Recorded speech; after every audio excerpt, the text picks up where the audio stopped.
ateinam pasižiūrėti, kaip mūsų kolegai šiandien sekasi. Labas, Indrė. Sveiki. Kaip tavo ofisas šiandien laikosi? Šiandien ofisiukas darbingai laikosi. Geri orai leidžia dirbti. O, sveiki visi, pabandysim. Sveiki visi, važiuojam. Retas atvejis iš tiesų merginą pamatyti traktorių, dar gražią ir labai gerai dirbančią.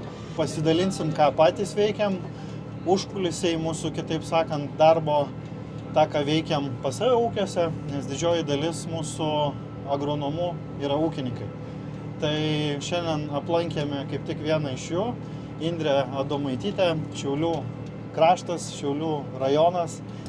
Tai šiandieną, ką mes skutame kviečių lauką, ruošiame jį tarpiniam pasėliam, kadangi visi darbai kiek nusivėlino dėl visų kritulių, dėl šitų sąlygų orų, tarpiniai pasėliai bus pasėti tik iki rugsėjo 1. Kadangi geriausias efektas būtų geriau iki rugpjūčio 15, bet nespėta, tai tenkinamės tuo, ką turime ir dirbame taip, kaip išeina, kaip spėjame. Tobula vasara šiandien pas mus. Tobula vasara, iš tikrųjų šiaurinėme regione iš tikrųjų labai daug kritulių gavome, tai mums trukdė iš tikrųjų ir kūlimo darbus, labai trukdė. Taipogi ir rapsų sėja neoptimaliais terminais, daug kas labai sėta buvo ir vėluota, ne visi rapsų laukai dar apsėti pas ūkininkus. Tai kelia truputį nerimo, bet irgi kaip diskutuojame, kad šiaurinėse regionuose turbūt iki rugsėjo 1 tik tai galime sėti rapsą, daugiau to nebevertėtų daryti ir sėjomainą galbūt truputį pakeisti ir sėti ten kviečius ar kitas kultūras.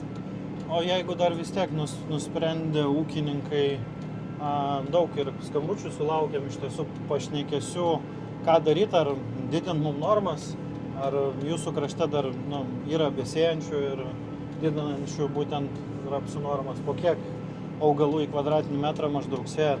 Taip, kaip minėjau, tai ne visi ūkininkai dar visus rapsų laukus apsisėjo ir klausimas, kada tai dar spės pavykti atlikti.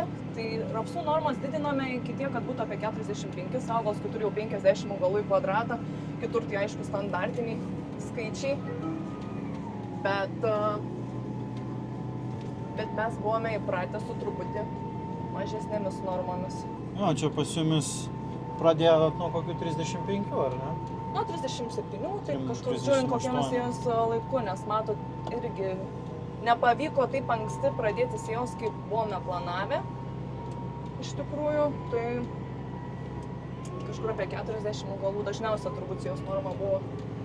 Tai matau, čia pas tave laukuose 3 skirtingai periodai. Realiai dar matom ir kviečių laukas ne iki galo pabaigtas dėl pasakiškų orų. Čia jau skuteliauja, ražiena, daug darbai darbą vėja, ne? Darbai darbą vėja, tai pogi pas mane, aš neišimtis, rapsai dar ne visi pasėti laukai, liko dar vienas nedasėtas. Kūlimai, kaip matote, taipogi yra susivėlinę, rodo truputį geresnius orus ketvirtadienį. Tai laukiame šitų gražių orų, kad pabaigti darbus ir pradėti galėtume naujų darbų sezoną. O klausyk, čia dar matau priekį bačka, čia toks jau kūrinys padarytas būtent skystom trąšom, ar ne? Čia biologinius preparatus kažkokius tai naudojat. Tėtis pasikonstravo šitą dalyką, kad galėtume tuo pačiu skutimo metu įterpti ir biologinės trąšas, kas yra labai efektyvu, kadangi nereikia laukti kritulių, kad jas įterptų. Ir automatiškai viską vienu metu įterpiame ir sutaupėme vieną darbą. Ir kadangi šiais metais tikrai derlingumai džiugino turbūt ne vieną iš ūkininkų, tai galime suprasti, kad augalinių liekanų bus labai didžiulis kiekis ant dirvos. Taipogi fuzariozės liekanų labai daug, tai biologiniai produktai šiais metais, manau, turėtų būti bene pas kiekvieną ūkininką laukuose. Plius, kad turim tikrai begalę daug šiaudų biomasės, kietus, tvirtus šiaudus, kuriuos šiaip jau sunku skaidyti ir manau, kad jie nepridarytų daug problemos tiek ir tose pačiuose rapsuose. Taip. Kad rapso neužpjautų, taipogi to lignino yra labai daug celiuliozės. Buvo metų, kai tiesiog šuto pavasarį dėl perteklinio šiaudų kiekio tie patys rapsai. Kokį gylį laikai? Sekliai čia yra apie 7 cm, kažkur tai iki 10 cm. Tarpinius irgi sėjate, ne? Tarpinius taip sėjame. Ir šiais metais jau buvome pasiėmę agro tikslo tarpinių pasėlių mišinį. Tik gaila, kad, sakau, neišėjo laiku atlikti šito darbo, kadangi laukai nebuvo nukulti. Iki kada rekomenduotum dar suspėti? Ar verta dar sėti tarpinių būtent pasėlių mišinius? Tai tarpinių pasėlių mišinius, aišku, labiausiai apsimoka, kad jūs kuo anksčiau išeina pasėti, tuo daugiau naudos iš jų galite sulaukti. Tačiau, kaip ir mums ekoschemos pačios leidžia tai atlikti iki rugsėjo 15 dienos, tai manau, kad tai ir galime atlikti. Tik tiek, kad tos naudos bus truputį mažiau. Kur kas mažiau, taip, nes turėsite ir mažiau augalinių liekanų, taipogi šaknynas galbūt neišsivystys toks intensyvus, koks turėtų išsivystyti, bet tos naudos tikrai sulauksite. Tai tarpinių pasėlių tikrai nemanau, kad verta atsisakyti. Aišku, galbūt investavimas į tarpinių pasėlių mišinius, jeigu dar neturite įsigiję, galite painvestuoti truputį galbūt šiais metais mažiau. Jo, nes ko gero vis tiek, mums reikalinga užsiauginti daug biomasės, daug augalinių liekanų, šaknų sistemą didelę, kad turėtume.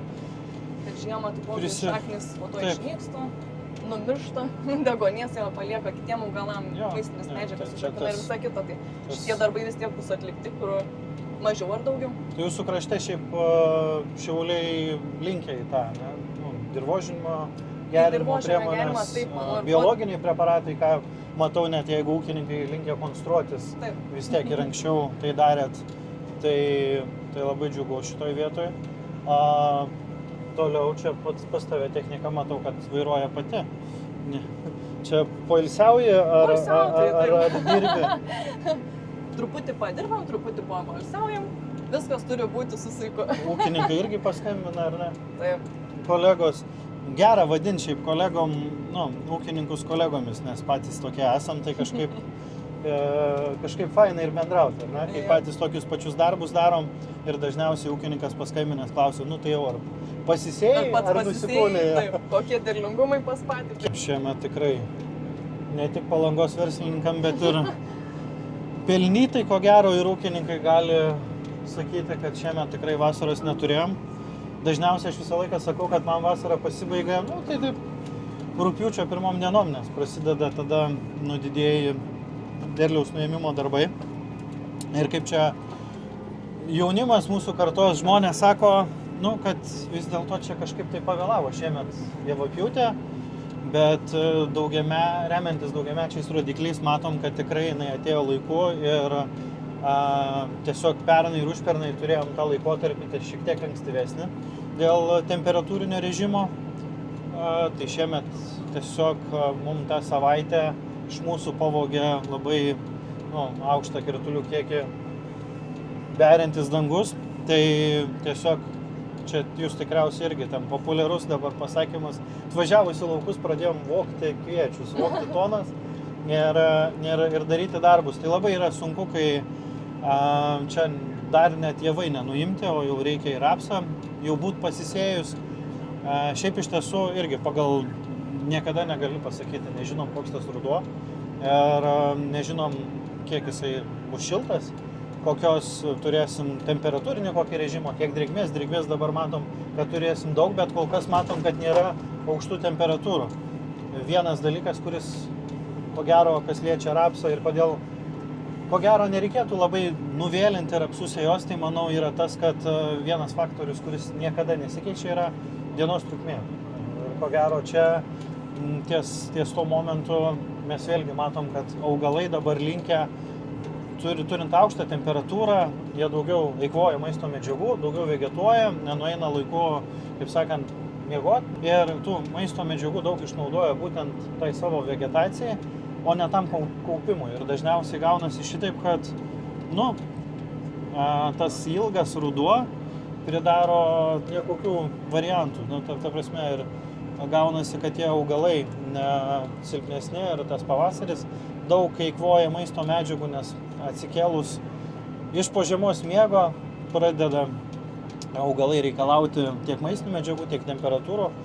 Aišku, šiemet buvo labai gerai. Rapsai tiesiog turėjo ilgą pavasarį, taip kad galėjo kaupti tas sausasias medžiagas, biomasę ir energiją. auginti derlių. Tikrai nebuvo prasti metai, kaip pas tave su rapsų derlium, kokie vidurkiai. Šiaip kaip kraštas jūsų, kokie pionieriaus, kitų veislių vidurkiai pas jumis. Gal kažką jau pasidalinote tarpusavį su ūkininkais. Turėjote pavasarį vis tiek dar tokį šaltą periodą ir šalnų buvo pas jumis ir tie draudiminių įvykių. Taip, draudiminių įvykių buvo, kur būt daugiau ten, kur buvo vėlyvesnės veislės. Ten daugiau tų draudiminių įvykių buvo. Bet netgi su draudiminiais įvykiais iš tikrųjų pionierius nustebino ne vieną ūkininką, kur galvojo, kad gali būti prašiau, kai žalos buvo tiek įvertinta kai kuriuose laukose. Tačiau jeigu net 4,5 tonos kūlė ūkininkai, kur draudiminis įvykis buvo užfiksuotas. Manau, džiaugiasi. Manau, labai džiaugiasi. Ir planuoja toliau sėti ir dabar jau nebe vieną veislę, o jau kelias savo ūkį. Ir ne vienas ūkininkas iš tikrųjų jau pradeda sėtis vien pionieriaus veislės, kas yra labai džiugu. Ta patį planuoju daryti ir pas save ūkyje.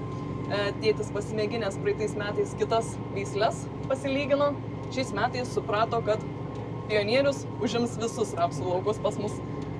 Šiaip su daug ko pasišneku, tai sako, žinai, pionieriaus metai pas mus buvo. Nu taip, ko gero, aš dažnai sakau, kad mes tą potencialą matom visur, visuose veislės, bet tiesiog galbūt ne tie metai parodo tą ir atskleidžia visą potencialą veislės. Tai šiemet pionieriui, ko gero, sakykim, gal taip naudinga buvo, kad skirtingai kitos veislės turi ne tokį atsparumą tiek šalčiam, tiek šalnom. Tada tas būtent sveikumas pačios veislės parodo savo išreiškę potencialą per derlių, nes tikrai drėgni metai, drėgni periodai. Ligų buvo ne tik rapsuose, kviečiuose, visur. Ir kviečiuose, ir turėjom daug ir verticiliozės atvejų, sklerotinio puvinio, ir ten nepaisant, kokie buvo pas mus purškimai atlikti, ar high-endiniai, ar patys pigiausi, tikrai matėm, kad veislės savybės, sėjomainos turėjo tikrai lėmė labai svarbų faktorių derlingume. Tai kadangi jau irgi apie tą patį rapsą smagu ir džiugu girdėti, kad tik tai auga plotai pionieriaus. Ir kitos veislės, aišku, tikrai smagu buvo ir pasidžiaugti kitom ir matytomis. Tikrai tų rekordų nebuvo, aišku, šiemet, bet ir nebuvo tie patys prasčiausi metai, kad jau galėtume nurašyti, kaip tikėtasi buvo pavasarį, matant tokias temperatūras ir tokį būtent rapsų vystymąsi, nušalimus ir draudiminius įvykius. Kritulių kiekis vėlgi gelbėjo mus labai didžiulis, kai dar pavasarį džiaugiamės jais, vasarą truputį liūdim. Augalai, aišku, irgi regeneravo, tie patys nušalimai, turėjo laiko, turėjo daug vis tiek maistinių medžiagų, šaknynai, su kokiais nuėjom, nes ūkininkai vis tiek jau kaip bebūtų, stengiasi pataikyti į laikotarpį ir nedaryti jokių nestandartinių sprendimų. Tai kas labai džiugu, kad tikrai turim ko gero šiemet gal rugsėjo, ta pirma diena bus deadline'as, iki kurios turėsim būti pabaigę šiaurinėse regionuose. Taip, nes temperatūros tikrai nedžiugina ir kaip matome tas nakties temperatūras, dienos temperatūras, tai jos yra palyginus labai žemos. Kaip rugpjūčio mėnesiui. Palietei temą apie kviečius, tai dabar kokios kokybės, kokios klasės kviečius teko pačiai išvežti, ką dalinosi aplinkiniai ūkininkai ir kokios veislės galbūt išskyrė derlingiausias, kalbant apie kviečius? Turbūt su klasėmis buvo girdėta daugiausiai antros klasės kviečių šituose regionuose. Pas mane derlingiausia buvo Skagenas, paminėčiau. Skagenas pirmos klasės ir tikrai labai derlinga veislė, Tana buvo antros klasės. Keramikas važiavo link pašarinių, kadangi neturėjo kritimo skaičiaus, nors kas keisčiausia šiuo metu irgi, kadangi tie laukai vis dar nenupulti, čia yra keramikas būtent dabar jau ir pasilikęs. Keramikas ankstyvas šiaip, kaip ankstyvas. Bet kai kurie, taip, ir dabar kuo vėliau kulam, klasės truputį pradėjo gerėti, kas yra labai neįprasta. Ir keista, tai kritimo skaičius augt pradėjo. Augt pradėjo, nors turėtų kaip tik kristi, realiai dygimo. Patiems sąlygo šitą visą tinka, ne. Bet sudygusių procentaliai randate? Randame, bet labai mažai iš tikrųjų sudygusių. Pagulusių kviečių buvo labai irgi mažai. nors jis kagenas augintas, bet ir turbūt ir tų padygusių procentaliai yra užtat nedaug. Supratau, man įdomu pafilmuoti tavo podarbinį ofisą. Truputį neišvalytas, nebuvo galbūt pasiruošta iki tiek. Tai mes, matai, tau nepranešę, paskambinu ir sakau, važiuojam, pažiūrim, kaip Indrei sekasi šiandien darbuotis. Tai tu 2 darbus dirbi ir telefonas.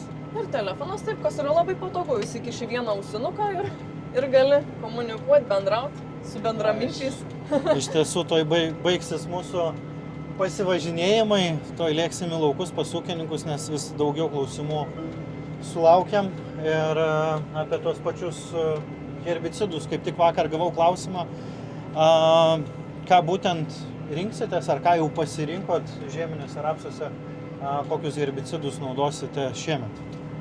Žieminėse rapsuose tai naudosime jau kaip turbūt 3 metai iš eilės dirbinius herbicidus, tai būtų rapsan ir klomatės mišinys. Kadangi bandom prasivalyti laukus nuo įvairiausių tų piktžolių ir manau, mums tai puikiai sekasi, tai šliūgės ir miglės problematiką sprendžiame šitokiu būdu. Daug regione turit šliūgės, taip? Tai iš tikrųjų manau, kad visi jos turi pakankamai daug. Ne kartą išgirdau ir tokį pasakymą, aišku, vieni populiariausių herbicidų tai kontaktiniai, kurie, Cortevos, tikrai gerai veikiantis, tikrai vieni populiariausių, būtent Belkaro ir Metazamikso mišiniai, bet ko gero, sakykime, ar kaip tu manai, ar normos, ar tiesiog tas herbicidų nekaitolėjimas kiekvienais metais iššaukia tas problemas, kodėl tos žliūgės, miglių ypač ir atsirado laukuose daug. Vis tiek pas mus herbiciduose daug nusimanai, tai būtų įdomu paklausyti tavo nuomonę. Tai ir manyčiau, kad esminis ir yra dalykas, kad herbicidų reikia keitinėti iš tikrųjų. Tai šnekant ne tik apie rapsus, kad keitinėjom, bet stengiamės ir kviečiuose keitinėti, taipogi ne tik grupės, bet ir veikimo principus, ar tai yra rudeninis herbicidas, ar pavasarinis herbicidas. Priklausomai, aišku, nuo visokių piktžolių spektro, bet tai yra būtinybė. Aišku, mėginam naudoti kuo mažiau P grupės herbicidų, kurie kelia rezistentiškumus. Tai įvairiausiais būdais, kadangi arimo jau pas mus nelikė ir turbūt ne pas vieną ir ne pas du, pas daugumą iš tikrųjų ūkininkų arimo nėra likę, tai su tom tikromis problemomis, žliūgėm, piktžolėmis, žliūgės vienas iš jų, sunku ir sukovoti. Todėl turime taikyti įvairialypius sprendimo būdus. O dabar, matosi, vis tiek pirmas skutimas daromas yra. Rapsas, kokia buvo žemės dirbimo technologija siejant rapsus? Taipogi buvo seklus dirbimas iš pradžių, o po to su giluminiu purentuvu jau giliai stengiamės dirbti žemę, kad šaknynas būtų rapsui palankus augti. O daugiau yra taipogi siejamoji pas mus su pirminiu įdirbimu. Tai vėlgi gaunasi antrasis skutimas. Suprantuškės ėjo. Suprantuškė. Taip. Retinat į kas antrą kiekvieną eilutę? Taip. Kas antrą. Pernai metais tai labai pasiteisinas buvo reikalas, tai dabar... Įdomu, kas parekomendavo. Pirštais nerodysim. Tai tikrai pasiteisinas reikalas. Aš pats išbandžiau, iš tiesų, aišku, ir sėklos sustaupo. Kažkiek, nes vis tiek į tą pačią eilutę daugiau sėklų nedauginam. Ir aišku, rapsas mėgsta į tą erdvę ir tą greitą startą, tiek mes dar matom, daug ko nematom, kas yra po apačia, tai ir tai pačiai šaknų sistemai nėra didelės konkurencijos. O dabar irgi šiaudų augalinių liekanų liko daug iš po žemės dirbimo prieš ir po sėjos. Ar kaip tu tai vertini su tais klomazono ir metazokloro mišiniais, ar tas šiaudų kiekis lemiantis veiksnys, ar reikėtų jo prisibijoti, ar vis dėlto nekreipti dėmesio ir ištaikius drėgmę ir pasinaudojant ją būtent daryti tuos purškimus? Manyčiau, kad jeigu yra esminė problema ir tai taikome ne veltui dirbinius herbicidus būtent, taip, ištaikius drėgmės kiekio galime vis tiek naudoti ir efektą tai tikrai turėsime. Aišku, su augalinėmis liekomis kiek sudėtingiau, jeigu ten labai daug, bet manau, kad vis tiek verta naudoti. Apart, jeigu ten yra tokių problemų, taip, žinoma, galima su kontaktiniu būdu tvarkytis ir mes iš praktinės pusės puikiai matom, kad, ta prasme, ypač juostiniai, populiarioj sėjoj, striptiliniai technologijai, nieko baisaus. Jeigu turim gerus šiaudų atvalytuvus, atsivalom šiaudą, prie vis tiek, jeigu ten Jeigu gerai susmulkintas šiaudas. Taip, jeigu šiaudas be abejo yra gerai susmulkintas ir tikrai dirvos atviros matome nemažai, net ir grumstėtoj dirvoj, vis tiek tie produktai, chromozonas vis tiek patenka į dirvos struktūrą. Ir kadangi nėra produktas, kuris dengiantis yra plėvelė. Ne, aklonifeno veiklioji medžiaga. Taip, suprantant, kad plėvelė jinai ardosi, priklausomai yra nuo dirvos reljefo, tai mes šitoj vietoj tikrai matom, kad tas veikimas jisai išlieka, ypač jeigu turim žliūgės problemą, su kuria jau vėliau neįmanoma sukovoti paprasčiausiai, nes neturim tam priemonių, nebent pavasarį reikėt, ko tikrai ne visais atvejais jau rekomenduojam, nes pakenkiam ir tam pačiam kultūriniai augalui. Kitas svarbus veiksnys, aišku, miglės problemą jau galim kletodimo veikliąją medžiagą apmažinti kiekį. Ten, sakykime, tie patys yra naujieji centurionai produktai, kurie veikia. Aišku, nereikia užsileisti. Tai centurionas taip pat ir pašiaušėlį veikia, pėlinį, kuris, nežinau, jūsų krašte nėra didžiulė problema, ar jau plinta nuo pakrojo? Iš visur. Iš tikrųjų daug kas turbūt ir su kombainais užsivežė, iš Anglijos pirkos ir panašiai. Su sėkla kiti užsivežė. Iš tikrųjų smulki sėkla pakankamai lengva užsinešti, todėl taipogi yra labai gerai žinoti, iš kur jūs tą sėklą perkate. Taip. Ir ruošiantis kviečių sėklai sėjai, atkreipkite dėmesį, jeigu žinote, iš kokių ūkių keliauja, tai turėkite mintį. Ir visada, aišku, paprasčiausia, jeigu įmanoma, su savo sėkla tiesiog dirbti. Jo, visą laiką. Atsinaujinimui, aišku, pasimti, bet žinot, kas pas jūs yra laukose.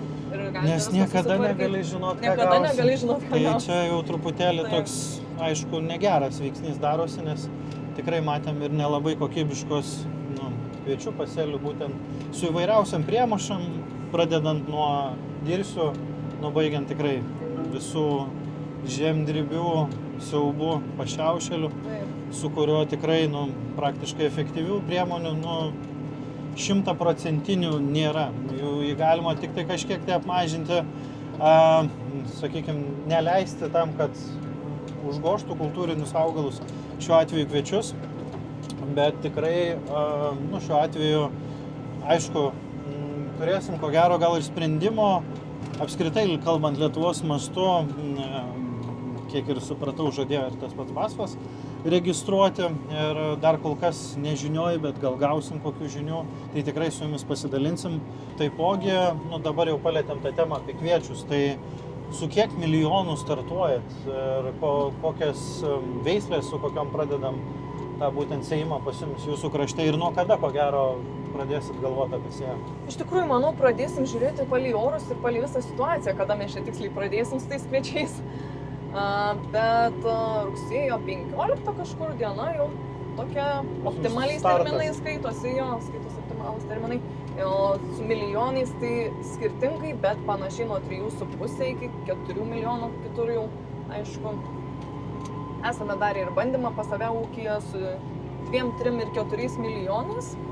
Tai vis dėlto 4 milijonai labiausiai buvo pasiteisinęs reikalas, bet atsižvelgiant į tai, kad buvo sausringi metai, tai automatiškai kuo tankesnis pasėlis, tuo daugiau drėgmės buvo išsaugota, tai vėlgi reikėtų šitą bandymą pakartoti kitais metais, o tokiais, tarkim, kaip šitie. Įdomus būtų rezultatai, kadangi iš tikrųjų šiais metais pasėliai buvo labai tankus, labai baisiai išsikrūmijo. Ir daug kas sakė, kad galėjom filmuoti, daryti tiktokus, medžiagą belenkokią, ta prasme, masės daug kviečių, bet tiesiog svorio neturėjom. Tai ir ne visur tie rekordai buvo, aišku, kas liečia jūsų regioną, tai tikrai manau, kad neblogai pakūlėt.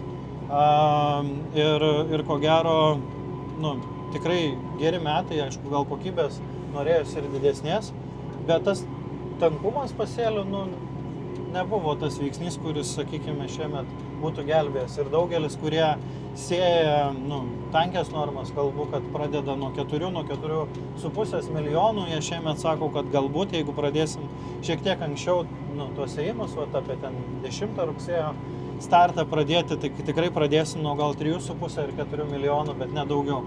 Tam, kad neturėtume per tankaus pasėlio, kurio, ko gero, šiemet tiesiog nesugebėjo mūsų dirvožėmis išmaitinti. Plus, dar kalbant apie tai, kad šiemet matėsi netgi ir azoto deficitai kai kuriuose regionuose, ypač ten, kur gavom labai daug kritulių. Taipogi, ko gero, ir apie tręšimą reikėtų atkreipti dėmesį. Daug šiaudų masės turim, ne visi ūkiai naudoja destruktorius ir ne visi ūkiai linkę daryti tręšimus iš rudens, tai ko gero gal šiemet derėtų tą padaryti. Galbūt tiek įrenkantis kompleksinės trąšas atsižvelgti į tai, kad šiek tiek turėtume ir azoto kiekį didesnį, nes ko gero po šių metų turėsim biškį tokius deficitus.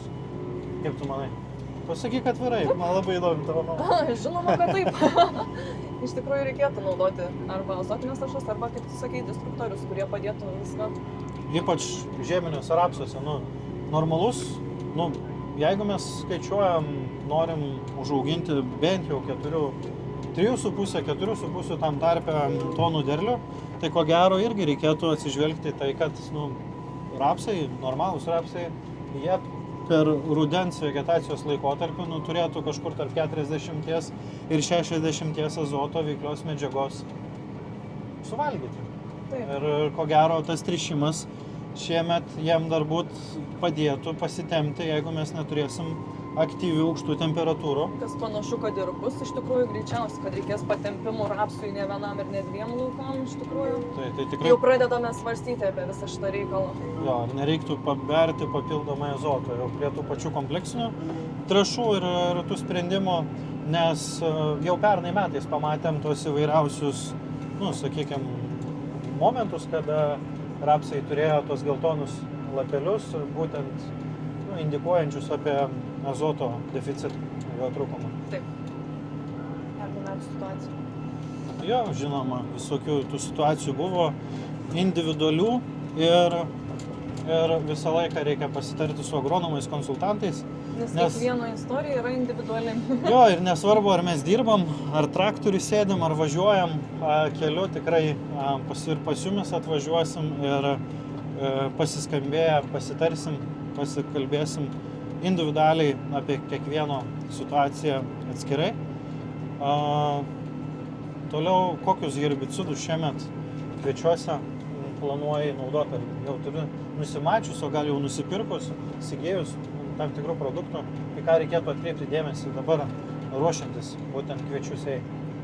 Flufanaceto, taip pat, aišku, be flufanaceto yra ir prosulfokarbas, kuris irgi taip pat sėkmingai veikia rudeninės piktžolės, rudeninės problemas, tą pačią miglę, smilguolę ir, žinoma, dar galima ir etofumezato prisidėti, kuris yra naujai užregistruotas, bent jau 3 metai eina jau jo registracija, tai tikrai irgi galima pasidėliojus mišinius pasidaryti efektyvų variantą kovai prieš vienskiltes iš rudens. Bet čia jau ko gero, kaip tėvė mūsų, po pernykščių metų, tai tikrai reikės tos herbicidinius sprendimus atlikinėti. Iš tikrųjų, ir ten, kur daugiau žolių buvo matoma, tai būtinai ir glifosatiniai purškimai.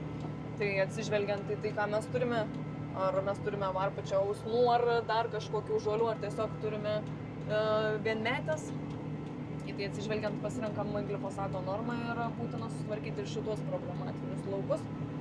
O jeigu vieną skilčių neplanuojat purkšti, tai visada 2 skiltės bent jau. 2 skiltės yra būtinybė iš tikrųjų. Labai turbūt jau kiekvienas ūkininkas irgi jau baigia pasimokyti, kad purkšti iš rudens yra būtinybė. Nebent labai vėlgi pasėja.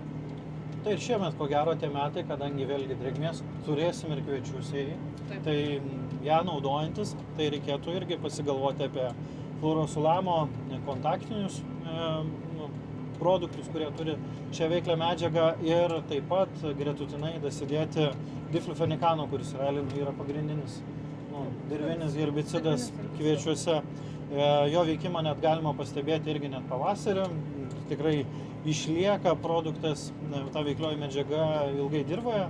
Tai ko gero vienas iš tų sprendimų, kuris padeda sulaikyti tas visas pagrindinės plačialapės piktžolės. Ir kadangi difenikanas veikia per karotinoidus, tai nereiktų išsigąsti ir to pabalimo, jeigu yra ne tik ant žolių, bet ir ant kviečių, jeigu minimaliai pamatytumėt. Jeigu turim rasas arba drėgnus lapus, nieko tokio, jeigu ir bus daug chlorozinių dėmių. Ne chlorozinių, būtent pačių pabalimų, bet bet jų tikrai bijoti nereikėtų, yra bandymai atlikti ir patys gamintojai teigia, kad tikrai jokie derlinumai tai neturi įtakos. Ir iš tikrųjų eilę metų turbūt ir naudojame šios produktus ir tikrai nėra kažkokių pastebėtų blogų ypatybių. Taip, tai. Ir ko gero, žinoma, mėgsta tie patys kviečiai startą. Šalia galima tikrai panaudoti herbicidų tiek ir fosforo mikroelementinės trąšas ar kompleksus tam, kad augalai turėtų gerą startą. Tas pats, žinoma, jeigu ir atseliuosite kviečius, tai tikrai pasirūpinkite šiaudų skaidimu ir būtent patogeninių grybų sukėlėjų apmažinimu dirvoje, naudodami tiek bakterinius preparatus, tiek huminės rūgštis, kurios palengvina, pagerina startą kviečių ir būtent beicuojant sėklą net galima huminės rūgštis naudoti kviečiuose. Tikrai turėsim greitą gerą startą, o būtent rudeniniuose mikroelementiniuose sprendimuose, tai ko gero, atsižvelgiant aišku kiekvieno poreikius, aš bent jau savo ūkyje tai visą laiką naudoju mikroelementinės trąšas, truputėlį vis tiek. Mes žinom, kad kvietys realiai iš rudens jau savo žiedynus formuoja ir irgi tą paties potencialo dalį jisai sukuria iš rudens. Segmentus jau mes turim suformuotus rudenį, tai tikrai labai labai svarbu, kad augalas neturėtų iš rudens nei streso ir būtų aprūpintas visomis reikalingomis maistinėmis medžiagomis. Lygiai taip pat ir su rapsais. Ko gero, grįžtam prie tos temos, kiek kartų reguliuojat žieminius rapsus, kokią politika pas jumis tam regione vyksta, ar pavasarį naudojat augimo reguliatorius, kiek kartų rudenį, kaip darot su vienskilčių, piktžolių ir pabirų paplitimu pas save? Tai pas mus priklausomai nuo rapsų augimo, tiek kartų reguliuojame. Tai pavyzdžiui, pernai metais buvo dažniausias atvejis, kad reguliavome 2 kartus. Buvo ūkiai, kuriuose naudojame ir 3 augimo reguliatorius iš rudens, kadangi buvo pasėti anksti ir tas augimas buvo labai ypatingai spartus. Stengiamės sutvarkyti juos kuo galima geriau prieš žiemą, kad pasiruoštų ir nenušaltų. Pavasarinio augimo reguliatoriai yra labai labai reti naudojimai. Tai dažniausiai šito privengiame, bet ir tai nematome prasmės dažniausiai naudoti. Tai sakau, ten ypatingais atvejais galbūt taip viename kitame ūkį panaudojame, bet yra pakankamai retas atvejis. Dėl graminicidų dar klausiai. Tai dėl graminicidų kaip ir turbūt ne vienam jau teko girdėti, kad rapsai yra puikus pasėlis, kada galima vieną skiltę žolę susitvarkyti. Tai yra pakankamai paprastas ir pigus variantas, kada jūs galite vieną skiltę žolę susitvarkyti. Tai tas pačias ritvirstis, smilguolės, apie papiras jau nekalbant, tai visus šitos variantus jūs galite išsivalyti jo ten už 8 eurus ar dar pigiau ir panašiai. Tai kartais galbūt netgi geriau pavasarį, jeigu matote ir vieną skiltę žolę, bet atpažįstate, kad ji problematiška, tai pravažiuokite su tuo pigiu graminicidu, jūs turėsite mažiau problemų kviečiuose. Tuoj apsidirbsime čia, pabaigsim tos darbus, kuriuos ir jūs tikimės, kad nuosekliai ir klausydami agronomų konsultantų atliekate. Mes pabaigę atskubėsim pas jumis į laukus. Ačiū labai, kad žiūrite ir susitiksime. Ir suteiksime dėmesį jūsų laukams. Ir iki susitikimo laukuose. Ačiū. Ačiū, iki.